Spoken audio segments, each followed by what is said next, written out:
más de una ocasión se nos ha compartido y dicho, y espero que todos lo tengamos entendido así, es que nosotros nos movemos en dos ámbitos, en dos planos, ¿verdad?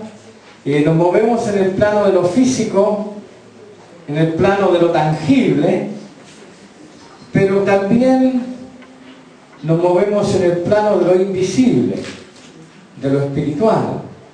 De hecho, según la palabra, nosotros, y como Jerry lo ha dicho en alguna ocasión, somos espíritu con cuerpo, ¿ah? Y no cuerpo con alma, como algunos piensan.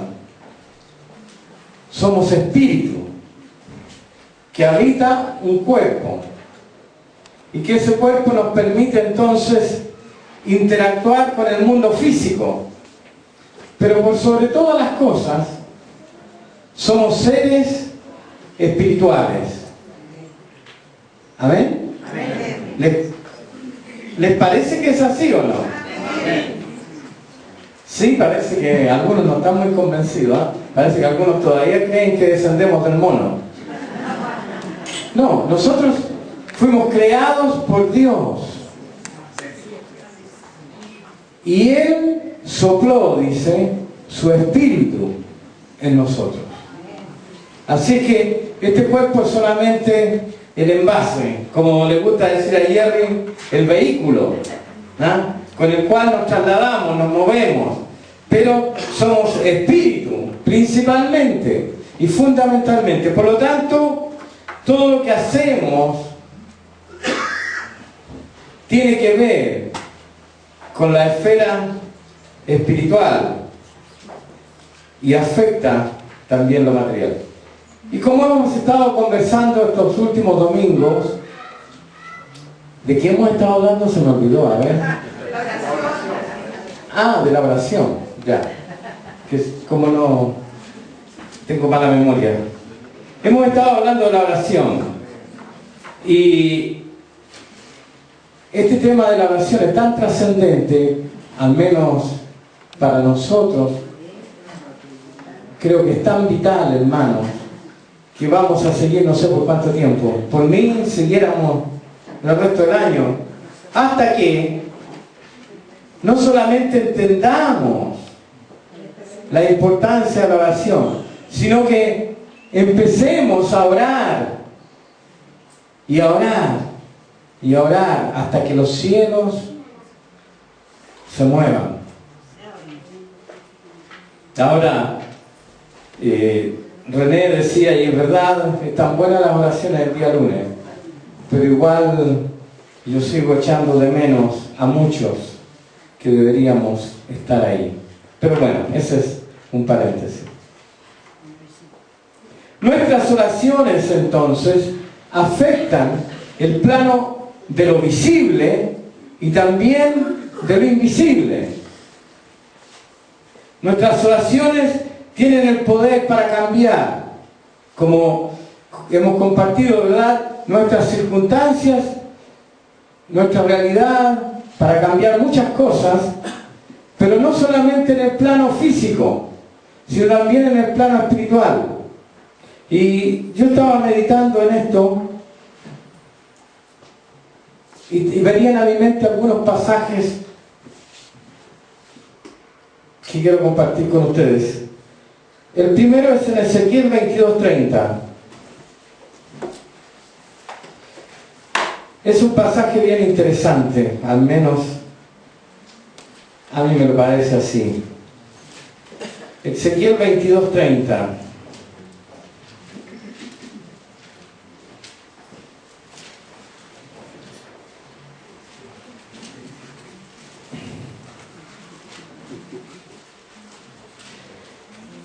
Este versículo, para contextualizarlo, está en el relato de los pecados de Israel. Está inserto entonces en los pecados de Jerusalén, dice, y describe una serie de situaciones. En el 29 dice, el pueblo de la tierra usaba de opresión, y cometía robo. Al afligido y menesteroso hacía violencia, y al extranjero oprimía sin derecho. O sea, está describiendo una situación pecaminosa, tremenda, donde no había justicia, no había nada bueno prácticamente. Y en el 30, Dios declara, dice, y busqué entre ellos hombre que hiciese vallado y que se pusiese en la brecha delante de mí a favor de la tierra, para que no la destruyese, y no lo hallé. O sea, aquí tenemos entonces una situación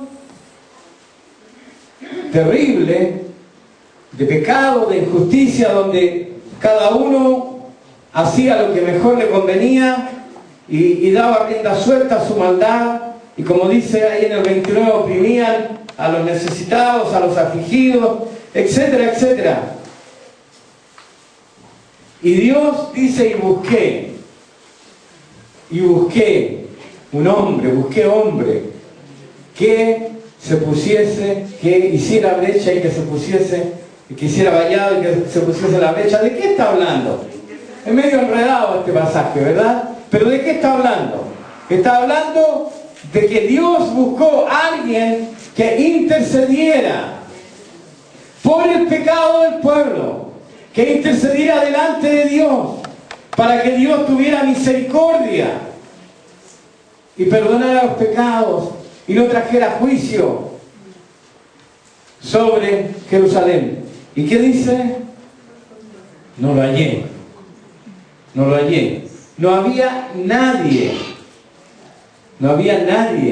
que estuviera delante de Dios clamando misericordia. No había nadie que le dijera, Dios, ten piedad.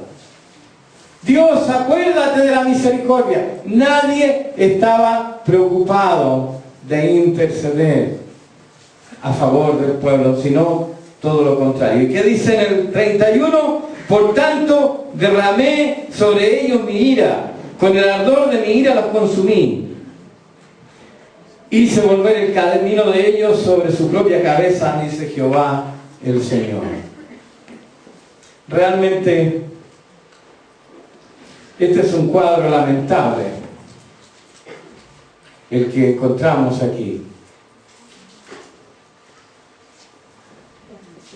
No había quien intercediese, no había quien elevara su voz delante de Dios diciéndole, Señor, no traigas tu furor, no traigas tu juicio, sino no había quien se le opusiese, quien le dijera, detente, Señor. En otro sentido quiero también recordar la actuación de Moisés. Saben ustedes que Moisés, según algunos entendidos, es el intercesor por excelencia en el Antiguo Testamento, al menos.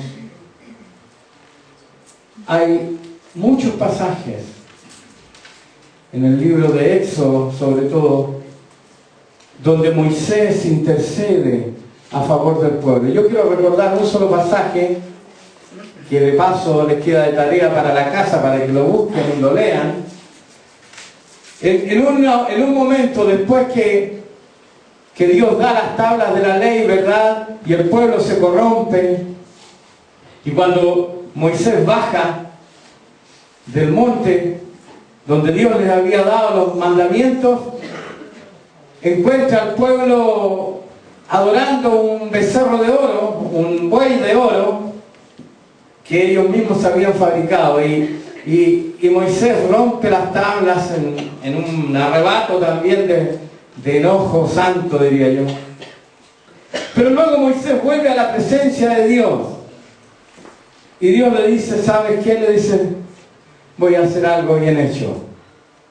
Hablando con Moisés, le dice, voy a hacer algo bien hecho, voy a borrar a este pueblo de la faz de la tierra, y de ti de tus lomos voy a levantar un pueblo para mí. ¿Qué habrías dicho tú? ¿Qué habría dicho yo? Buena, Señor, yo te ayudo. Préstame una espada y yo te ayudo. Cortemos cabeza. ¿Saben lo que hizo Moisés? ¿Saben lo que hizo Moisés? Se paró delante de Dios. Esto lo digo figuradamente, obviamente. Yo creo que estaba de guata, con el rostro en la tierra. Pero figuradamente se paró delante de Dios y le dijo: sobre mi cadáver vas a eliminar a este pueblo. Literalmente le dijo: mátame a mí primero, antes que a ellos. E intercedió por el pueblo. Rogó delante del Señor por su pueblo, y el furor de Dios se aplacó. Y luego escribió Moisés nuevas tablas de piedra con los mandamientos del Señor. Tenemos aquí dos ejemplos, dos casos diametralmente opuestos. Este de Ezequiel, donde Dios busca ¿quién se le oponga? ¿Quién le diga: detente, Señor, no hagas lo que estás pensando? Pero no encuentra a nadie. En cambio, en este otro caso, en el de Moisés, Dios dice: voy a exterminar a este pueblo rebelde. Y Moisés le dice: no hagas tal. Y si lo vas a hacer, mátame a mí de los primeros. Si ustedes leen, buscan el pasaje y leen, van a poder encontrar incluso los argumentos que Moisés le da a Dios para detenerse. Y todos los argumentos tenían que ver con Dios mismo. Con Dios mismo, con su honra, con su honor, con su prestigio.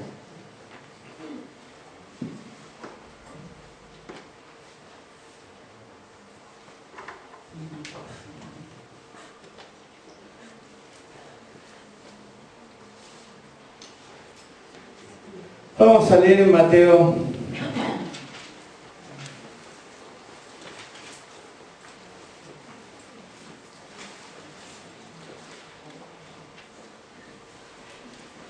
Mateo 16, 19.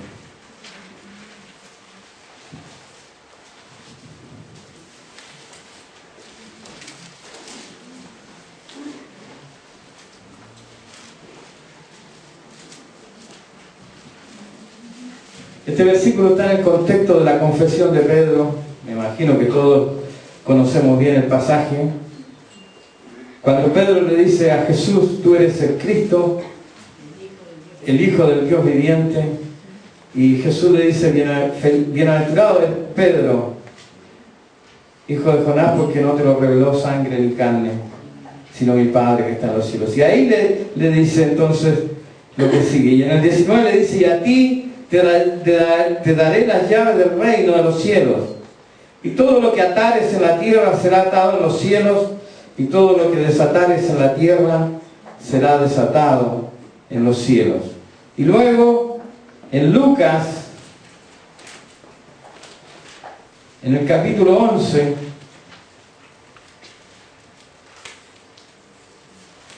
no, perdón, estoy confundido. Es en Mateo también 18. Lucas viene después. Mateo 18.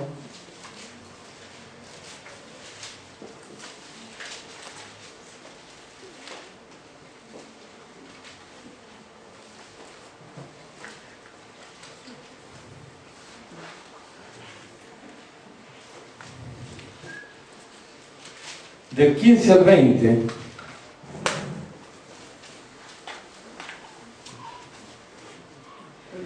Jesús nuevamente reitera esto que le dice a Pedro. Si tu hermano, dice en el 15, peca contra ti, ve a solas con él y hazle ver su falta. Si te hace caso, has ganado a tu hermano. Pero si no, lleva contigo a uno o dos para que todo asunto se resuelva mediante el testimonio de 2 o 3 testigos. Si se niega a hacerles caso a ellos, díselo a la iglesia. Y si incluso a la iglesia no le hace caso, trátalo como si fuera un incrédulo o un renegado. Les aseguro que todo lo que ustedes aten en la tierra quedará atado en el cielo, y todo lo que desaten en la tierra quedará desatado en los cielos. O sea, en estos 2 pasajes, primero se lo dice a Pedro, solamente a Pedro, pero luego, en este otro pasaje en Lucas, Cristo amplía esta instrucción y se la da a todos sus discípulos. Así es que los discípulos del Señor, en ese sentido, tenemos autoridad para atar y para desatar.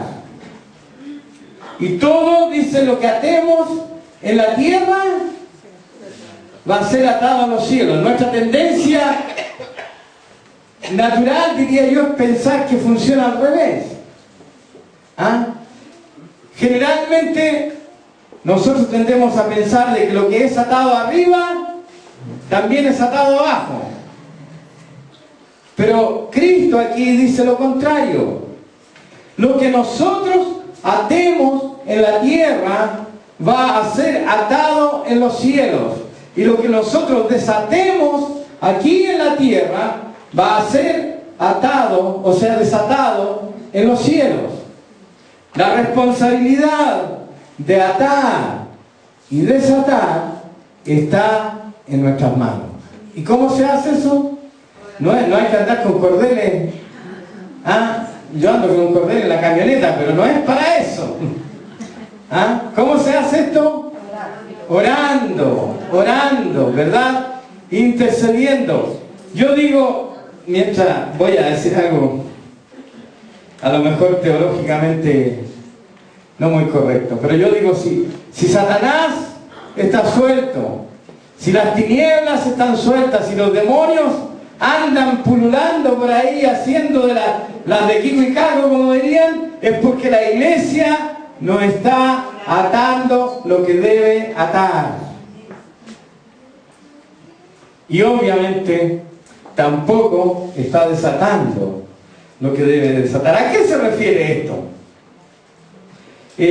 Nelsito, cuando compartió, él mencionó un pasaje que vamos a leer después, donde precisamente Jesús habla de atar al hombre fuerte para poder saquear su casa. O sea, hay que atar. Y hay que aprender a hacer nudos marineros, nudos ciegos. Pero hay que atar, hermanos. Me llama la atención. Venía a mi mente otro pasaje que está en Ezequiel 37. Pueden leerlo después si quieren. El valle de los huesos secos.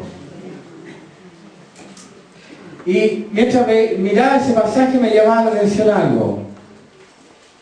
Que Dios le habló al profeta y le dijo al profeta que hablara a los huesos secos. No fue Dios el que le habló a esos huesos. No fue Dios el que dijo que tenía que subir tendones, carne, músculo, piel y todo lo demás.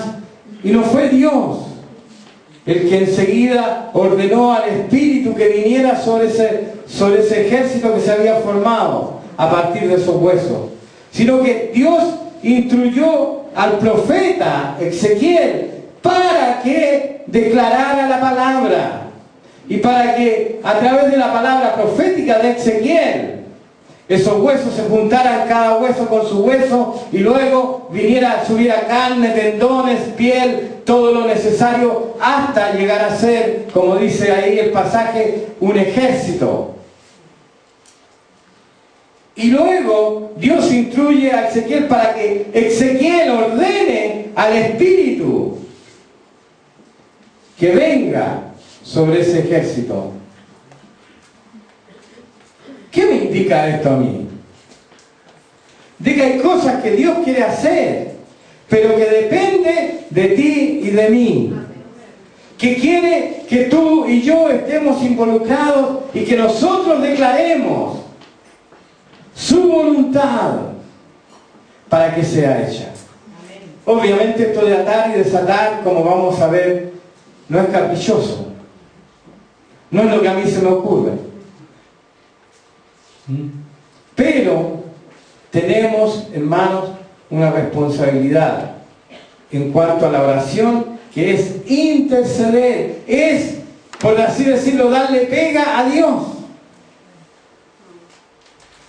Decirle, Señor, haz esto o haz aquello. Señor, detén esto o envía esto otro.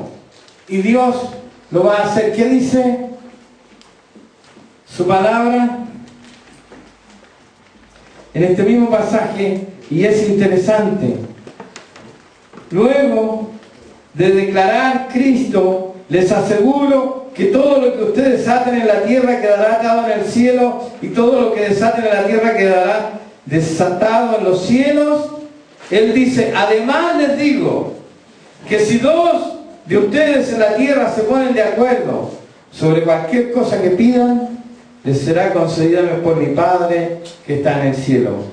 Porque donde dos o tres se reúnen en mi nombre, allí estoy yo en medio de ellos. O sea, Dios quiere que le pidamos. Dios quiere que le pidamos. Señor, salva a las personas. Señor, detén a las tinieblas. Señor, cambia esto o lo otro. Es nuestra responsabilidad. Y en ese sentido, como dice Watchman Nee, la tierra gobierna al cielo. El cielo se sujeta a la tierra. Dios se limita, por así decirlo. Dios se limita a nuestras oraciones, a nuestra intercesión. Y si tú y yo no intercedemos, hay cosas que Dios no va a hacer por causa de que nosotros no se las pedimos. Esto evidentemente deja sobre nuestros hombros una responsabilidad terrible, tremenda. Pero es así, hermano. Es así. Tú y yo tenemos autoridad y poder. Lo que tenemos que hacer es creernos el cuento y empezar a ejercer nuestro derecho, nuestra autoridad para atar, para desatar, para ordenar que las cosas sean hechas conforme a la voluntad de Dios, no conforme a mi voluntad, obviamente. Pero Dios quiere que tú y yo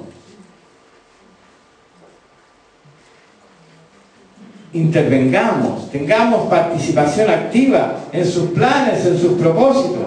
Él ya ha declarado lo que quiere hacer. ¿Es verdad?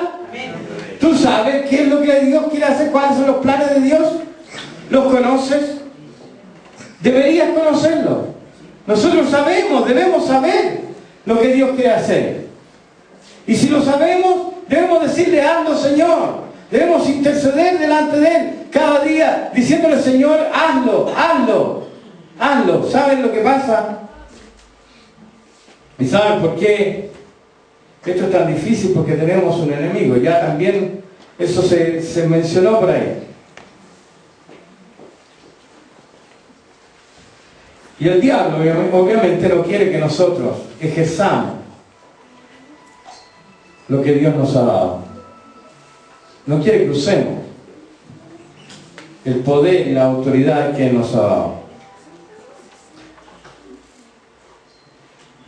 Yo no sé si nosotros, y cuando digo si nosotros, primero estoy pensando en mí, No, esto no es un juicio para ustedes, más bien para mí. Yo no sé si nosotros hemos tomado en serio y hemos entendido que estamos en una guerra espiritual, que estamos en una batalla. Y como dice Pablo en Efesios capítulo 6, que nuestra batalla no es contra gente de carne y hueso. Si fuera contra gente de carne y hueso, sería re fácil, porque la veríamos. La veríamos venir, veríamos sus ataques, ¿verdad? Podríamos hacerle frente con facilidad. Pero nuestra guerra es contra seres invisibles, que en el 99,9% de las veces no tenemos ni idea de que están ahí actuando. Algunas veces algunos han visto algún demonio por ahí, ¿verdad? Y han quedado súper asustados, entre paréntesis. Pero en general, esta batalla la damos a ciegas físicamente hablando, porque no vemos al adversario, pero está, y es real. Es tan real que cuando Daniel, léalo también, voy a dar esta tarea hoy día, cuando Daniel dice en su libro que él se inquietó por el estado de Jerusalén y se puso a orar a Dios. Fíjense lo que pasa. Daniel, un hombre que estaba cautivo en Babilonia, había sido llevado cautivo junto con los demás a Babilonia y estaba allá lejos, y un día le bajó la nostalgia, no sé, por su pueblo, por su ciudad, y se puso a orar y a buscar diligentemente delante del Señor acerca de cuánto era el tiempo y todos los misterios que habían ahí, ¿verdad? Cuánto tiempo quedaba del cautiverio, qué sé yo, lo que Daniel decía. Y por 21 días Daniel estuvo inquieto, dice, en su espíritu, y oraba a Dios e inquiría acerca de esto. Y el día 21 apareció un ángel. Se le apareció un ángel a Daniel. Y Daniel cayó como muerto ahí. Estaba más tiritón que canasto guatita cuando vio el ángel. Y el ángel le dijo: no temas, yo soy Gabriel y estoy a favor de tu pueblo, y he sido enviado para traerte, para contarte los planes que Dios tiene. Imagínense, Daniel se pone a orar, ora por 21 días, y Dios manda a su brazo derecho a comunicarle a Daniel los planes que Dios tenía, no solo para el Israel del momento, sino para toda la historia de la humanidad. No sé cuántos han oído hablar de la profecía de las 70 semanas, que se supone y se entiende que es hasta el fin de los tiempos. Le fue dado a Daniel por causa de ¿qué? De que él se puso a orar. Solamente porque él se inquietó y se puso a preguntarle: Señor, ¿y hasta cuándo estamos aquí en Babilonia? Y Dios le manda a contar con Gabriel toda la historia.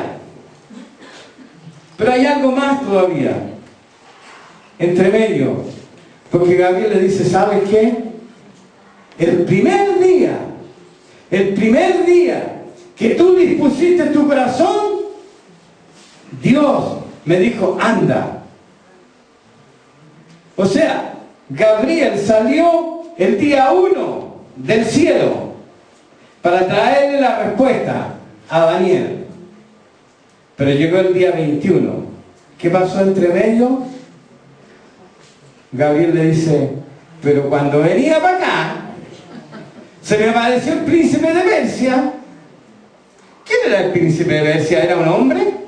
Satanás. Obvio que no. Era Satanás mismo, un demonio, un principado, cototo tiene que haber sido, ¿verdad? Un personaje importante de las tinieblas. Y me hizo guerra, dice. Tuvo que venir Miguel a ayudarme. O sea, la cosa fue seria. Y luego le dice: de aquí ahora me voy a enfrentarme con otro.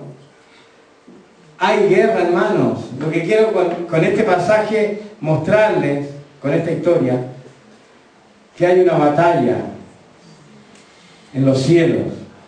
Y cuando tú y yo nos ponemos a orar, los cielos se mueven.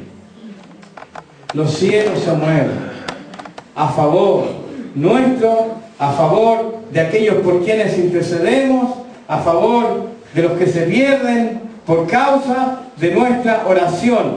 Tú y yo tenemos la responsabilidad de poner en acción a los cielos.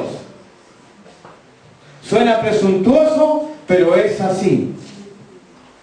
Es así. A Dios le ha placido de que tú y yo, juntos, orando, intercediendo, atando, desatando, movamos los cielos en favor de la iglesia, en favor del mundo, en favor de tu familia, etcétera, etcétera.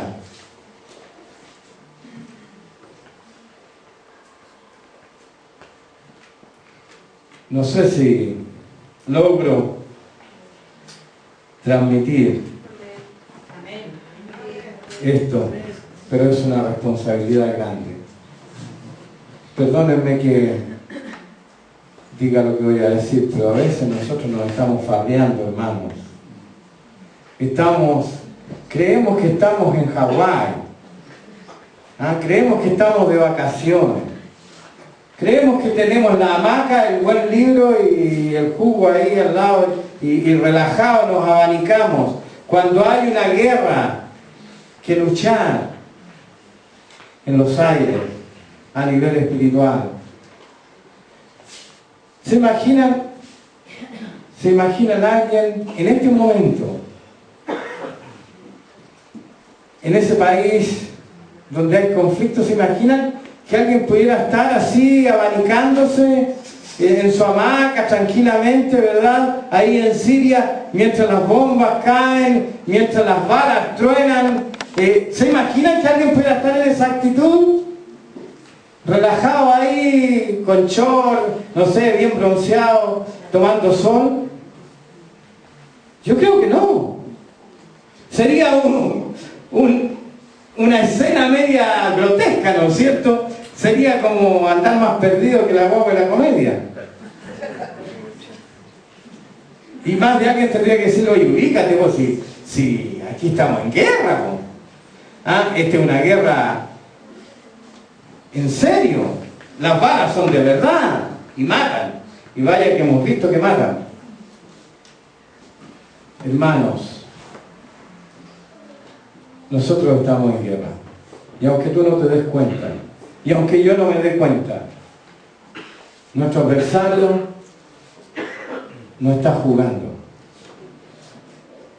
Él pelea en serio. Pero la buena noticia es que nosotros tenemos todos los recursos a nuestra disposición para librar esta batalla en los aires y vencer. Y vencer.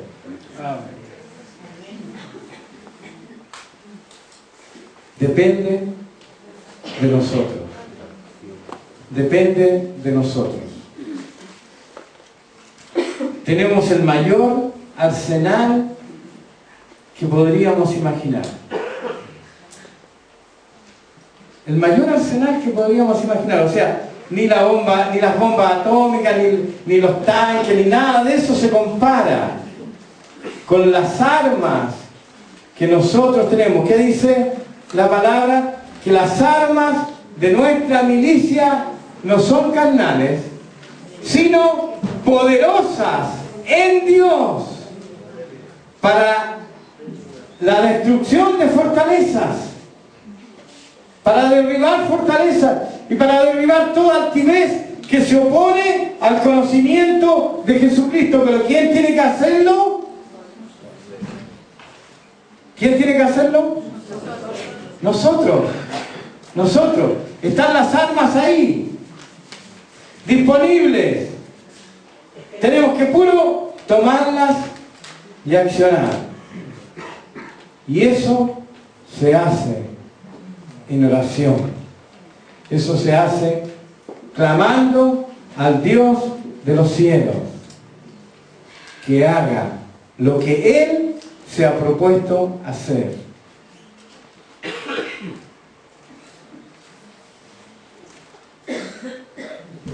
¿Qué se ha propuesto hacer el Señor? ¿Saben cuál es el plan de Dios? Ambicioso por lo demás, que nadie se pierda. Que nadie se pierda. Tómate medio minuto, tómate unos segundos y piensa en toda la gente que tú conoces que no conoce a Cristo.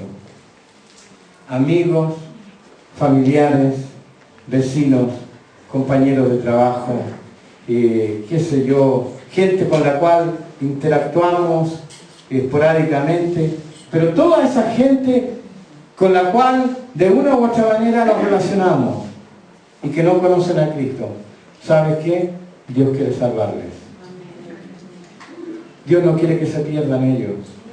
Así como no quiso que tú te perdieras y que yo me perdiera. Pero su plan es que todos le conozcan. Jesús es el Señor. ¿Dónde empieza la estrategia? En oración. En oración. Primero hay que atar al hombre fuerte. Primero hay que neutralizar al enemigo para luego poder obtener la victoria.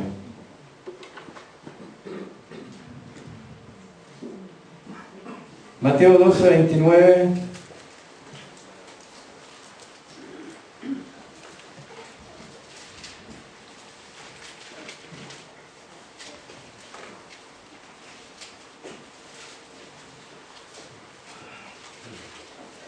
Del 25 dice, en adelante dice, sabiendo Jesús los pensamientos de ellos, les dijo, todo reino dividido contra sí mismo es asolado, y toda ciudad o casa dividida contra sí misma no permanecerá.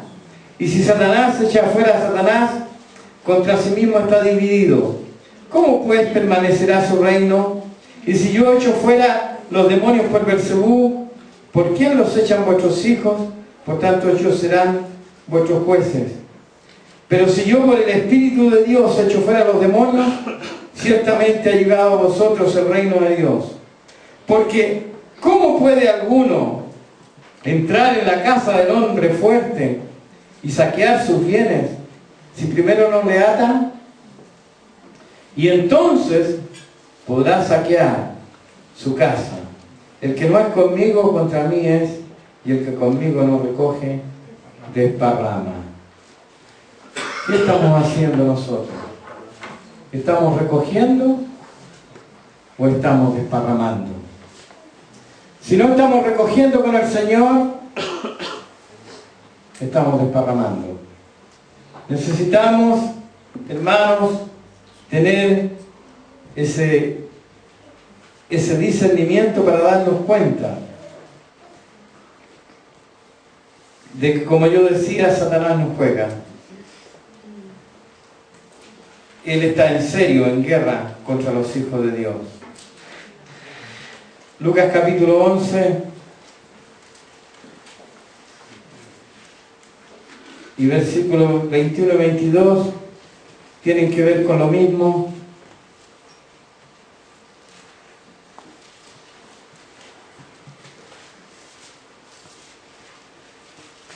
Cuando un hombre fuerte y bien armado cuida su casa,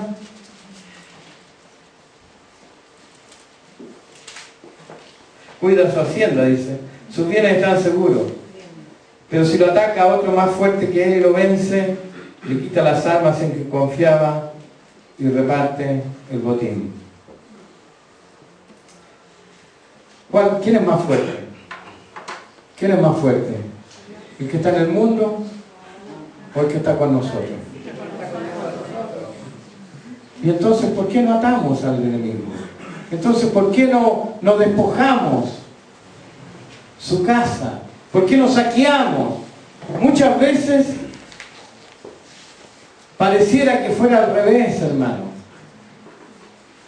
Muchas veces pareciera que el diablo es más fuerte, porque pareciera que el diablo tiene el poder para saquearnos y para robarnos.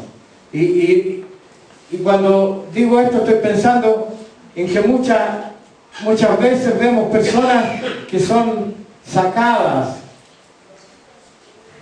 del reino, que son robadas por el enemigo. El lobo viene y roba, y captura, y mata, y destruye. Y nosotros aparentemente no hacemos nada. Pero mayor es el que está en nosotros que el que está en el mundo. El que está de nuestro lado es mayor, tiene más poder. Es el creador de Satanás. Pero, lamentablemente siempre hay un pero. Depende de ti y depende de mí. Depende de que tú y yo nos tomemos en serio la oración, nos tomemos en serio la guerra espiritual y empecemos a orar y a interceder a favor de aquellos que están perdidos. Si tú quieres que la gente de tu barrio conozca a Cristo, si te molesta, no sé, que la gente, que tu vecino o tu vecina tenga esa actitud que tiene, por ejemplo, es nuestra responsabilidad. Es nuestra responsabilidad. Dios está buscando, siempre ha estado buscando intercesores. Dios está buscando intercesores. Gente que se ponga en la brecha, como decía el pasaje, e interceda en favor de la tierra.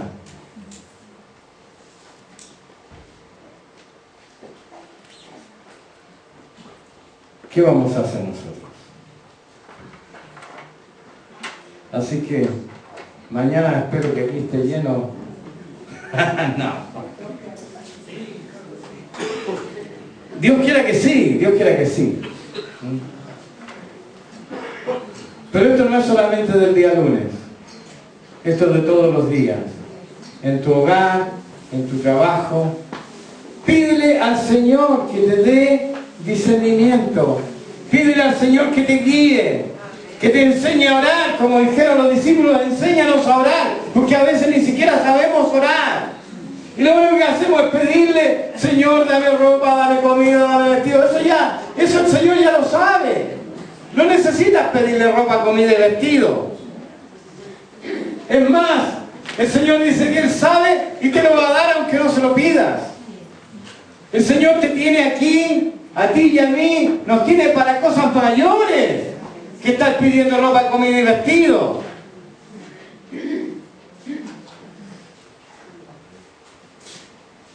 El principal, yo diría, y mayor trabajo de la iglesia en la tierra es la intercesión. La intercesión. Todo lo demás va a ocurrir o no dependiendo de nuestra intercesión. ¿Por qué no se convierten las personas cuando les hablamos? Porque antes no hemos atado al hombre fuerte, porque antes no hemos hecho la pega en oración, porque la victoria no ha sido decretada en los cielos primero. Por eso la gente no se convierte, por eso la gente, nosotros le hablamos y es como si le habláramos en chino. Le hablamos y no entienden. ¿Por qué? Porque no está decretado ahí arriba la victoria. Y eso se hace en oración. En oración. Si tú quieres ver estas sillas y las de allá y las de acá que están vacías, llenas, ponte a orar. Pongámonos a orar, hermanos. Pongámonos a interceder. Pidámosle a Dios que las llene y Él las va a llenar. Y se va a hacer chico este lugar. Y vamos a tener que hacer, no sé, más reuniones, lo que Dios quiera. Pero tenemos que orar, tenemos que orar, tenemos que orar. Amén.